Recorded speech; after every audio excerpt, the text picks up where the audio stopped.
the Smartphone Network. Welcome back to the news at 10. Do remember you can find our top stories on our website as we encourage you to use the Eyewitness feature. And speaking about that, here are some pictures that you sent to our Eyewitness portal. Let's begin with this one from Tunga Guru Road in Mina, the Niger State capital, showing a road under construction. According to our Eyewitness reporter, residents are happy with the rehabilitation after years of being abandoned. Our next image is from Kaduna, the capital city of Kaduna State. It is showing a queue of vehicles, which our Eyewitness reporter says are waiting to buy fuel. And this photo is from Galadima Aminu Way in Jimeta area of Yola, showing a fallen electricity pole, which according to our Eyewitness reporter has been like that for some time now. For about a week, he says. He wants the appropriate government agencies to take care of it. And this next photo is from Asha Dam Road in Ilori, the Kwara State capital. Our Eyewitness reporter alleges that this bridge was abandoned not long after it was started. He wants the state government to complete the road, as residents have to wade through the water to get to their destination. And finally is this next photo from Itoro roundabout in Ijebode area of Ogun State. It is showing the scene of an accident involving a trailer. Well, according to our Eyewitness reporter, 3 persons were reportedly killed. We want to thank you so much indeed for sending in those pictures, as we ask that you keep them coming. Airtel, the Smartphone Network. In about 7 days, it will be exactly 1 year since President Muhammadu Buhari assumed office. Tonight on Channels Television, we'll begin our assessment of the 1 year of President Buhari in office with politics. Our political correspondent Sheung Okimbaloye takes a look at some major high points in this sector in the last 1 year. Preserve, protect, and defend the Constitution of the Federal Republic of Nigeria. It was perhaps the day many of the APC chieftains have seen too well in their dreams. Coming to reality is a feeling that may be difficult to explain, considering the efforts it took to unseat an incumbent president, and most dramatic is displacing a party that has held swell for over 16 years. And the APC saw a huge storm when the leadership of the National Assembly was to emerge. Some would say the action or inaction of President Buhari in this case has snowballed into what currently goes on in the legislature. Huge political overtures, heated political infightings played out in the party. The opposition PDP gained, while the APC is said to have grooved and cost them too much. Congratulations. A former opposition party becomes a ruling party. But like an honeymoon that took too long to end, appointments and setting up a cabinet became a big deal. For some, it was simply a sluggish start the president has taken. But the president said he would rather be slow and steady and successful, rather than fast and end up in futility. I do not believe the presidency now has taken into consideration the power of patronage. Patronage fuels politics. When the cabinet was eventually set up after several months, not without a huge controversy, some were replaced, but criticisms came on the positions and the way and manner the portfolios were distributed. Within the past months, the electoral umpire got a new leadership. From Kogi to Bayelsa and River State, the elections were declared first inconclusive, but INEC has an explanation for it. We have strong political parties fielding strong candidates in the elections. The stakes are now even higher. The president perhaps got the most pressure politically when the budget was presented. The executive and legislature were locked in battle of supremacy. Say aye. Those again say no.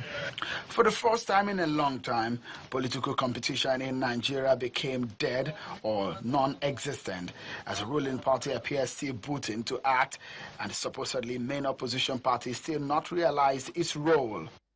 I, Abubakar El-Zakzaky, do solemnly swear that I will defend. Even the PDP is not really playing the real opposition. Can you imagine what is happening now in the country? There are so many issues plaguing the PDP and its members across Nigeria. But have you heard anything from the National Secretariat?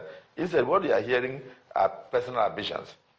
1 year down in the Buhari government's mandate, 3 years to go in theory. But in reality, 2 active years left.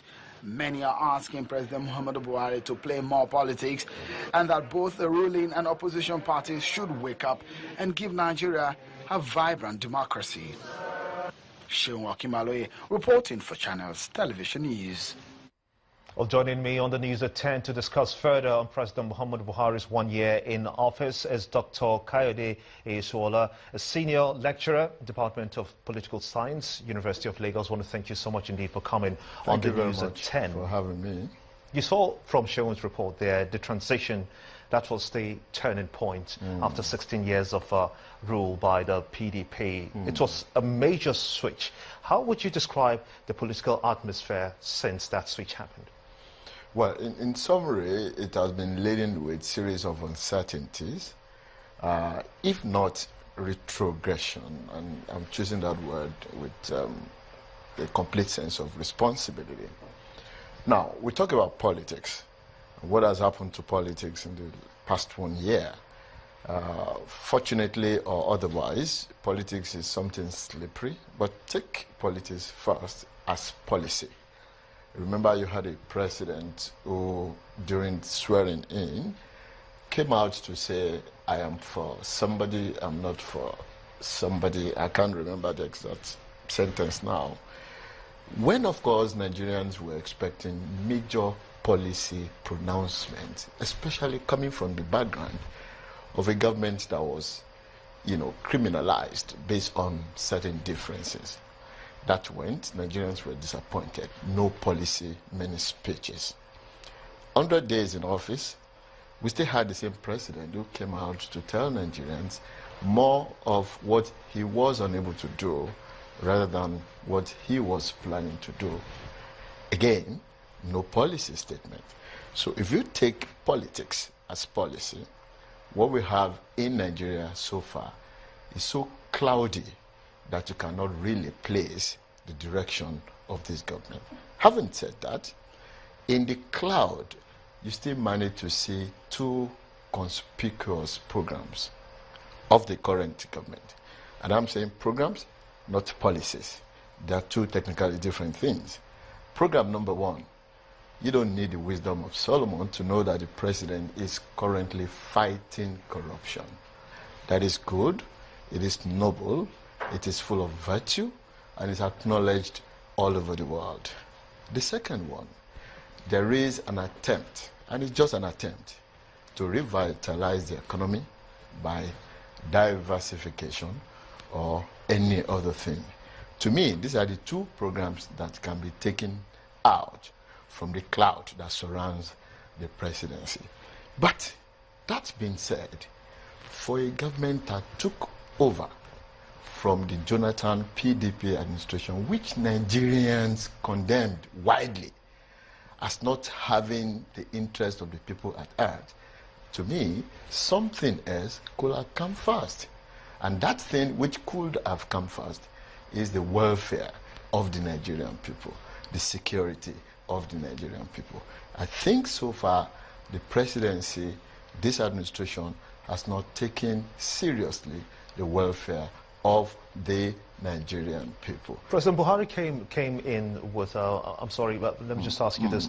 President Buhari did come in with a new aura of political leadership and just so much trust and hope for a new beginning for Nigerians. With the nature of Nigeria's politics, what template would you suggest is best to practice democracy in Nigeria? You want to take that again? What do you mean by template in this case? Well, yes, of course. With the way and manner that we're looking at politics today, what suggestions do you have as the best approach to practicing democracy in Nigeria? Okay. Well, I was actually coming into that before you, gave me a break and then threw in this question. But it's fine. Yes. I will come to it. The very template that is needed to move Nigeria forward is that template of ensuring the corporate existence of Nigeria. Remember, if there is no country, it will be difficult for any government at all, whether it's headed by Buhari or any other person, to implement any policy at all, however brilliantly conceived. When you run a country where almost all the contradictions that have been, bedeviling the country still persist without being resolved, then you are not likely to be able to move forward. The confab result, or report, I beg your pardon, which was generated from the Jonathan's administration, has been abandoned. The president has vowed that it is not going back to it. It's not going back to it. The question is, what happens to the team of the people who took part in that confab? Should we go back to it, though? We need to go back to it because that is going to address 75% of the problems that we have in Nigeria. Dr. Kayode. Name it. You're talking about indigenous settler dichotomy, the Boko Haram problem, federalism and all these things. The solution lies in that confab report. And I think, by recommendation, the federal government should ensure that it is fully implemented. Dr. Kayode, I want to thank you so much indeed for talking to us on the news at 10. I do believe that we shall have a bigger forum where we can discuss further on the president's 1 year in office on politics. Many thanks indeed for talking to us on the news at 10. A former Vice President, Atiku Abubakar, has hinged the nation's development on how well government can harness the potentials of the agricultural sector. Al-Haji Abubakar, who made the observation at the groundbreaking of the multi-million naira feed mill in Abuja, explained that the factory is expected to create jobs and ensure technology transfer to Nigerians. In addition, he said the company will produce high-quality feeds for livestock farmers in the country. It's the groundbreaking ceremony of a company that will be producing 50 tons of animal feed per hour. The event brought together top dignitaries across the country. Just 1 year after the establishment of Rico Gado Nutrition Limited in Yola, this company, located at the Do Industrial Layout, hopes to provide jobs and contribute its quota towards agricultural development in the country. When we set up Rico Gado Nutrition Nigeria, we decided to invest in advanced state-of-the-art facilities because we wanted to be in a position to meet farmers' needs and also have the capacity and flexibility to quickly respond to the needs of the market. We agreed that if we wanted to succeed, we would have to offer our customers the best possible product at the best possible price in the quickest possible time. And because we want farming to once more become profitable, we are contributing to job creation, technology transfer, and progressive change in farming culture. While Nigeria is said to have largest concentration of livestock breeds in Africa, most of the farmers lack return on investment owing to poor feeding. This is one aspect Rico Gado Feeds hopes to address. The Abuja plant is expected to attend to the feed supplements of livestock within Abuja, Nasarawa, Niger, Kogi, and Benue states of the Federation. Our subsequent ones across the country would provide the needs of livestock in other states and beyond. Government officials at the event speak on key policies taken to reposition the nation's agric sector. These are efforts we will support. We are looking at laws governing business in Nigeria, especially the establishment and sustenance of small and medium-scale enterprises. With a 32-week completion period for the Abuja factory, livestock farmers in Abuja and its environs are sure to have a good deal. Time now for business news on the News at 10 as we shift gears. And Waldo is taking us through. You first. First Bank.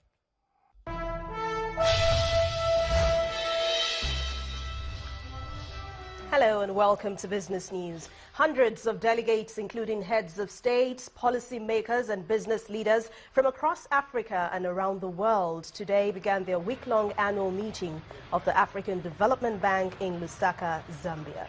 The meeting focuses primarily on energy and climate change, but also includes agriculture, achieving nutritional security, jobs for the youths and women on the continent. Delegates are expected to discuss new financing options and innovative ways to fast-track the structural transformation of Africa, described as the workshop of the world. The African Development Bank is forecasting that the continent's economy is likely to grow 3.7% this year and could accelerate to 4.5% by 2017 if commodity prices recover and global economy strengthens. Food giant Nestle Nigeria PLC has declared a total dividend of 29 naira for its shareholders. Now, this is the 5% increase from the 27 naira 50 kobo that was declared in 2014. The company's performance indicator also puts its turnover for 2015 at 151.3 billion naira, while profit after tax is 23.7 billion naira. That's a 7% increase from 2014. Studying the annual report for the year ended is the first step towards discussion at the 2016 annual general meeting. Nestle Nigeria PLC has consistently grown its turnover since 2010, posting a 6% growth from 2014 to 2015 and a 7% rise in profit after tax in the same year. 19 naira per share for the year ended 31st December 2015. Composed of 5 naira and 14 naira from the pioneer and non-pioneer profits of the company. Only the non-pioneer dividend of 14 naira is subject to deduction of withholding tax. For the shareholders who show some excitement over the dividend declaration, the efforts of the company is commendable. However, like Oliver Twist, they ask for more. 10 naira was earlier paid and 19 naira is being proposed, so that means 29 naira. So that's already taken off from the whole time. I'm asking for a special dividend for this, which has nothing to do with the operational dividend, but is being paid from the reserve. They are also having a reserve of about 38 billion naira. So shareholders' funds, and I believe sharing from it will also create more opportunities in prayers and every other thing to the company to grow more. After every AGM, charting a new course for the company becomes necessary almost immediately. We are encouraging the use of things like cassava starch and many other things that revolve around agricultural expansion in the country. It is the right thing to do, and we hope that other people will get involved to make sure that we reduce the waste in agriculture in this country. You know, business is always a cycle. But I think what's true to us is the way we manage the business, and what's true to us is the power of our brands. And we have very strong brands. We continue to invest in our brands, and more importantly, give consumers value, because people will only buy your products when they see value in it. So from a pricing perspective, and certainly from a nutrition, health and wellness perspective. Nestle is confident of good food, good life for Nigeria and its environs, even as it celebrates its 150th year in business. The NSE All-Share Index opened the week down by 37 basis points. That's in response to profit-taking by investors ahead of the outcome of the Central Bank's Monetary Policy Committee meeting.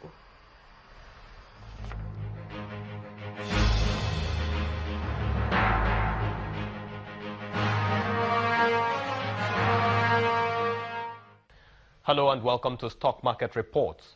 The markets got off to a negative start following concerns about the outcome of the CBN Monetary Policy two-day meeting holding in the nation's capital, Abuja. The key broad index contracted 0.37% to 27,015.97, with the market's capitalization closing at 9.27 trillion naira. UBA, Transco and Zenith Bank ranked the top 3 trades of the session. The transactions contributed largely to the 316.73 million shares traded for 1.9 billion naira in 3,924 deals.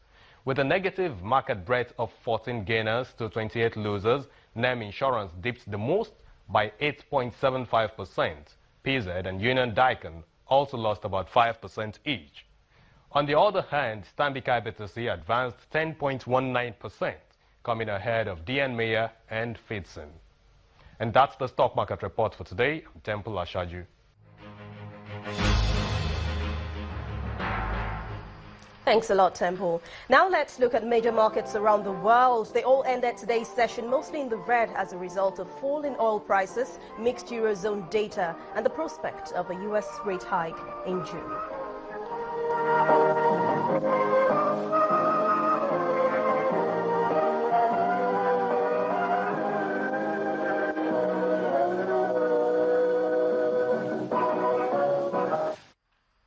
That's business news tonight. Thanks for watching. Back to you, Gimba. You first. First Bank. Many thanks indeed, Anne. And still ahead on the news at 10. Quarterfinalists emerge in day 2 of the channel's National Kids Cup. Finals Lagos representative, Uncle Bayes. That's in sports news. Stay with us.